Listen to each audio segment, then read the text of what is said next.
The intonation of American English. What is intonation? It's the way your voice goes up and down as you speak, the melody of your voice. Listen to the melody of this sentence. My brother likes to play tennis.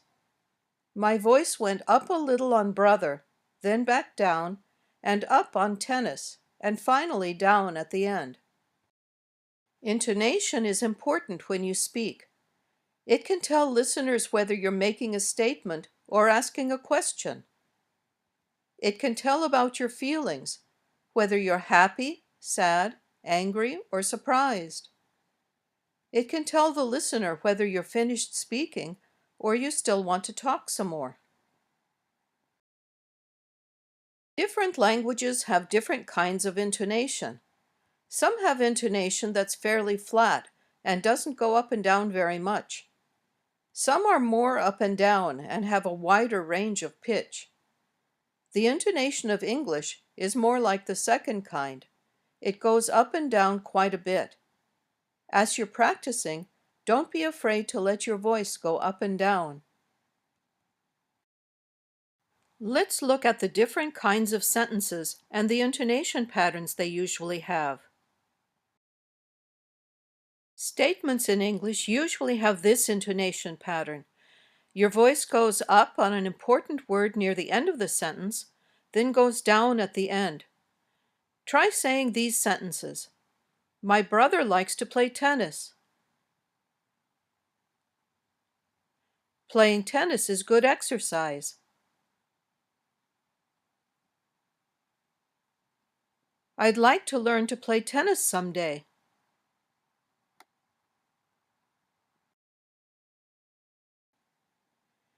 Intonation also usually goes down at the end when we make requests or commands. For example, try saying these sentences. Please write your name at the top of the paper.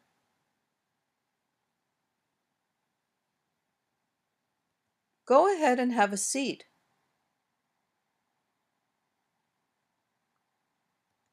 Don't forget to put away your tennis equipment.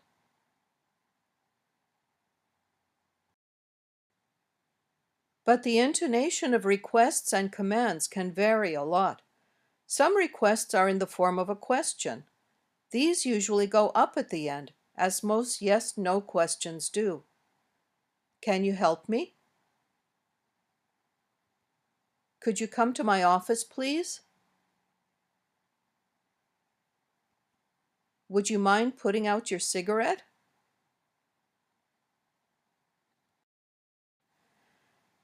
And the intonation we use can make a big difference in how people think we feel.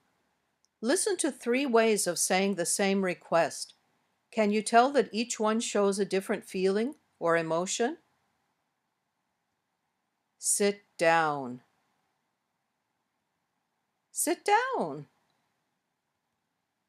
Sit down.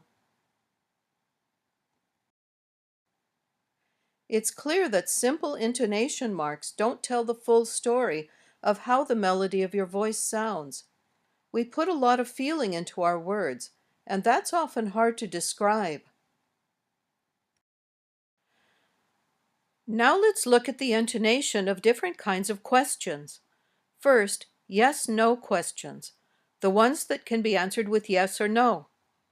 These questions usually have rising intonation. Your voice goes up at the end. Is today Friday? Here are more examples. Try saying them. Do you think it's going to be sunny today? Have you checked the weather report? Is Sacramento the capital of California? WH questions, which start with question words like who, what, where, when, why, and how, usually have falling intonation. Your voice goes down at the end of the question like this. What's your name? Try these examples. What's your name? When are they planning to go home?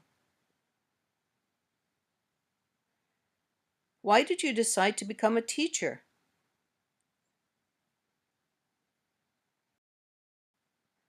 Another kind of question uses the word or to give a choice between two or more things. In this case, the intonation goes up on the first choice and down at the end. Is it sunny or rainy? Now say these sentences. Is it sunny or rainy? Would you rather watch tennis or soccer? Are you going home by car or by train? Would you like coffee, tea, or water?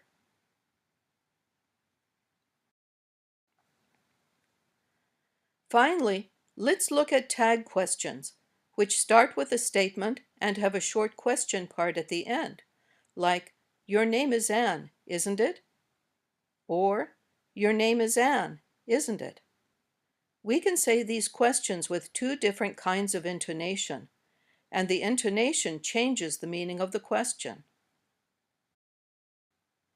When we use rising intonation, we're saying, I really don't know the answer. I'm not sure what you'll say. Your name is Anne, isn't it? I really don't know.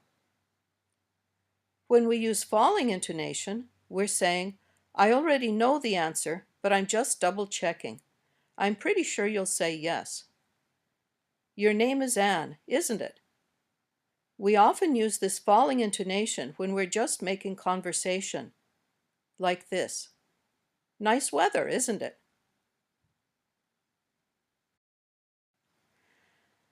Let's practice asking these questions. Notice the intonation you use with each one. If you like, go ahead and answer the questions. How many legs does a spider have? Do spiders lay eggs?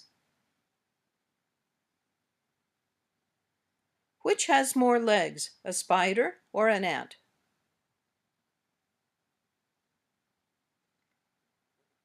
Do spiders make good pets?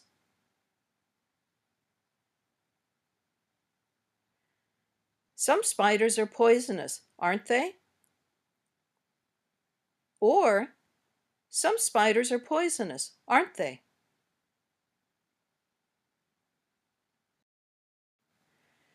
In this lesson and the last one, you've learned about the importance of intonation.